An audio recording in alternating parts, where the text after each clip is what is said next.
dedicated to each and every one of you who appreciate a great glass of wine. You know what I mean? It's Monday. Let's raise a glass to the beginning of another week. It's time to unscrew, uncork, or saber a bottle. And let's begin exploring the wine glass. Happy Halloween! It is my favorite holiday and my favorite time of year. So today I am bringing you a best of episode, Haunted Wineries. So grab a glass, cozy up by a fire, and turn the lights down if you dare. If you listen to a lot of podcasts, you know that many ask for Patreon. We do not plan on doing this, so we ask you to support the podcast by leaving a review. It takes only a few seconds of your time, but means so much to the show. The next best way to support Exploring the Wineglass is to tell your friends. If you enjoy the podcast, your wine-loving friends will too. Finally, don't forget to head to the website, exploringthewineglass.com, to read the blog, sign up for the newsletter so that you can keep up on all the happenings. Sláinte!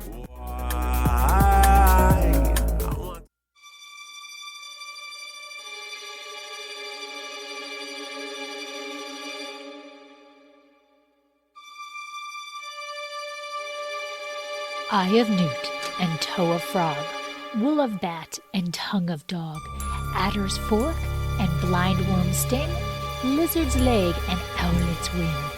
For a charm of powerful trouble, like a hell broth boil and bubble, double toil and trouble, fire burn and cauldron bubble. Happy Halloween! Today I am bringing you something special for Halloween. There is a lot of history tied to wine and wineries, and where there is history, there are stories of ghosts.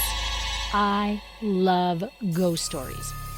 I have been known to try to call out ghosts, much to the embarrassment of my husband and friends. I have requested specific rooms that ghosts have been reported to frequent in. In the end, I have come to the conclusion that I am just a bit too eager for the ghosts, because they never show themselves to me.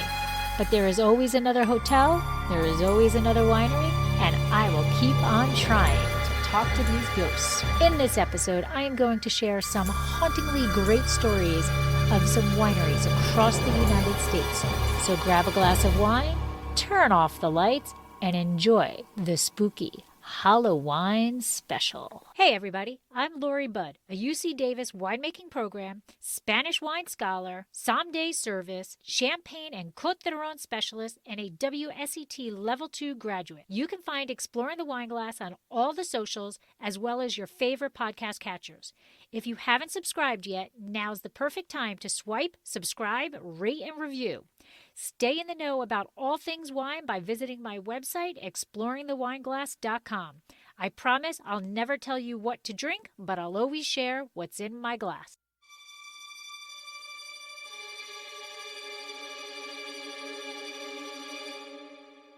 Happy Halloween! All my life, this has been my favorite holiday. The one night that the veil is thin, and the one time a year that the dead can easily communicate with the living. Halloween is typically thought of as a day of wearing costumes and getting an insane amount of candy. But in reality, the tradition has its roots in ancient Celtic history. The festival is known as Samhain. The festival marks the end of harvest and the beginning of the dark portion of the year. In Wiccan, we are at the mercy of the goddess of sun and the god of night. At sunset on October 31st, the god of night begins to have more control, having more hours of darkness in the day than sun. During this time, it is the veil between the physical and spiritual worlds is thin. The spirits are able to cross. It is not meant to be a scary time. Instead, it is a time that the living can speak with their loved ones. And since they made this long voyage, it was expected that the living provided exceptional hospitality. Food and drinks were placed on the table to welcome the spirits. This is thought to have been the beginning of trick-or-treating. However, sometimes there were bad spirits, angry spirits. These spirits could also cross and haunt those that did them wrong. In hopes that these not-so-happy ghosts would not recognize the living, many believed that costumes, originally with some blood on them, would hide them from these irate spirits. And this is the beginning of costumes. Another Halloween tradition is bobbing for apples. This is also a Celtic tradition. In the past, people tried to bite an apple that was hanging from a string. When they were able to capture that apple, they would peel it and throw it into the water. The peel would then reveal the first initial of their future spouse's name. And let's talk about jack-o'-lanterns. The tradition of a jack-o'-lantern has an intriguing history dating back to the 18th century. An Irishman blacksmith named Stingy Jack invited the devil to drink with him at the tavern. Jack convinced the devil to turn himself into a coin so Jack could pay for the drinks. But instead of buying a drink, Jack pocketed the coin and left the tavern, not allowing the devil to return to its true form. Jack eventually freed the devil in return for the promise that the devil would not claim Jack's soul when he died. But at the time of Jack's demise, he was denied entrance into heaven, and the devil kept his promise of not claiming Jack's soul. And since he did not do so, there was nowhere for Jack's soul to go. In a final rub to Jack, the devil gave Jack a lantern made from a carved turnip and sent him off to wander the land restlessly. The Irish referred to the ghostly figure as Jack of the Lantern, and then simply Jack-o'-lantern. As time passed, people began carving pumpkins as opposed to turnips that were originally done. With a bit of Halloween history under our belt, I thought on this spooky day, I would share stories of some wineries that have a haunting history. Beringer Winery, Napa Valley, California. Beringer Winery may be one of the most popular wine producers in the United States. The winery was founded in 1876 by Jacob and Frederick Beringer. Jacob was in charge of wine production and winery, while Jacob was in charge of the construction of the winery and caves. The foundation was dug in 1877, with the caves beginning to be dug 1 year later. There have been stories of hearing crying moans from the caves. These sounds were thought to be the ghosts of the Chinese laborers who were entombed within. But research has been done, and it has been proven that no laborers were buried within. The eerie sounds were discovered to be created by strong winds forcing air through fissures in the rocks. The caves were coated with spray-on cement compound, sealing off these crevices, which in turn silenced the chilling wails and moans.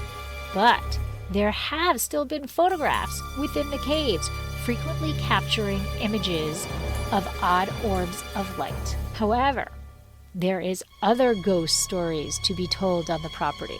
On their property, they have the Rhine House, and this is believed to be haunted.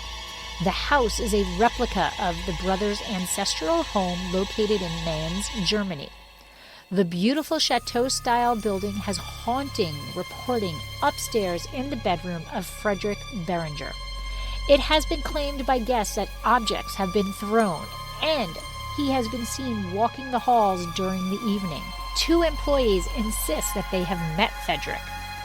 They tell of one evening just after closing, while they were cleaning up the downstairs of the Rhine House, when all of a sudden a loud crash came from the upstairs in the founder's tasting room. That room had been Frederick's bedroom and the place where he died in 1901. The 2 employees each took a different staircase upstairs and didn't pass anybody on their way there.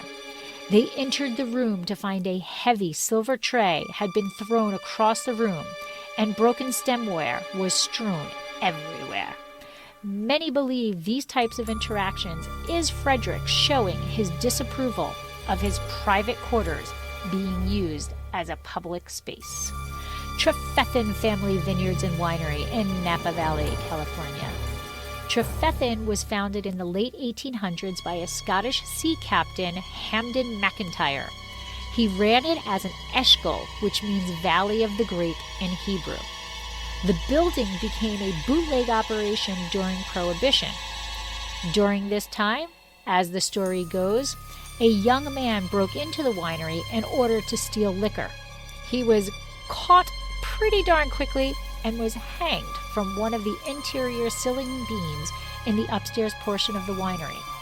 Many visitors have claimed that they have seen a recurrence of this event, and they have seen a shadow of a human swinging overhead. Bartholomew Park Winery, Sonoma Valley, California. From bootleggers hanging to a morgue we go. Bartholomew Park Winery has its fair share of paranormal stories. In the past, the building has served as a morgue, a women's prison, and a hospital. Ghosts have been seen within the main building. Where the cellar currently resides used to house a female prisoner and people who have reported hearing voices beginning in the late afternoon and continuing into the evening. In fact, ghost hunter Jeff Dwyer spent a month investigating this facility. He explains, during part of the investigation, down in the morgue, there was a time when the room suddenly turned ice cold.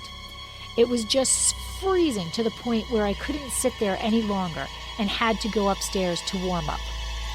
In 2006, 5 psychics attempted to hold a seance, but there were so many ghosts trying to speak to them that they were overwhelmed with the spiritual activity that they became exhausted and all had to stop. When the winery was retrofitted to be earthquake-proof in the 1970s, the remains of a woman were discovered in the basement, and a story developed that the bones found were those of Madeline, and that her spirit remained in the winery. Madeline was a prisoner who was said to have escaped, but they just never found her body until now. Others have reported hearing drums beating and the piano playing. Research shows that there was a piano in the basement, and it is thought to be Madeline playing. Marjim Manor, Appleton, New York. The winery was built in 1854 by Shubal Merritt for his wife. Unfortunately, she passed away during the construction, but the haunting reports are not of his wife, but instead of his son. After coming home from a hunt with his son, Louis, Shubal reportedly was cleaning his gun when his son came into the room. Shubal was so startled that he accidentally shot and killed Louis at 3 p.m. Since that time, there have been other deaths that have occurred in the house, and it is believed that there are several spirits haunting this property. According to the owners, who have documented many sightings, they believe that Shubal, Sophia, and Louis Merritt, Charles and Hannah Ring, and the Sisters of St. Joseph's dog Duke are regular visitors. Employees have seen bottles spinning, lights being turned on their own, and apparitions appearing, especially on Thursdays at 3 p.m. Zephaniah Farm Vineyards in Leesburg, Virginia. Zephaniah Farm Vineyards has farmed the property since 1950. They first planted grapes in 2002 as a way to preserve the family farm. Today, they have 14 different varieties of grapes on their land, and their primary ghost is Maddie Nixon. She apparently is a benevolent ghost, but seems to stir more when there are engaged couples in, enjoying each other's company. Maddie Nixon inherited the property in 1903 as a single woman, and later married Dr. William Casselier, a British veterinarian who thought himself an aristocrat. However, Casselier had a bit of a temper, which led to the death of a tenant farmer who had accidentally let a cow loose. It is thought that Maddie wants to make sure that the people who are getting married truly know each other before the vows. However, Maddie is not the only ghost to hang out at Zephaniah Farm Vineyards. According to the owners, this historic home, turned into a winery, is haunted with over 35 confirmed spirits. Bonnie has experienced several encounters. One, she explains, happened after she cleaned the parlor room after some guests left the home. After tucking the chairs in at the dining table and clearing everything off the table, she returned to the parlor to find it as though several people had been sitting there.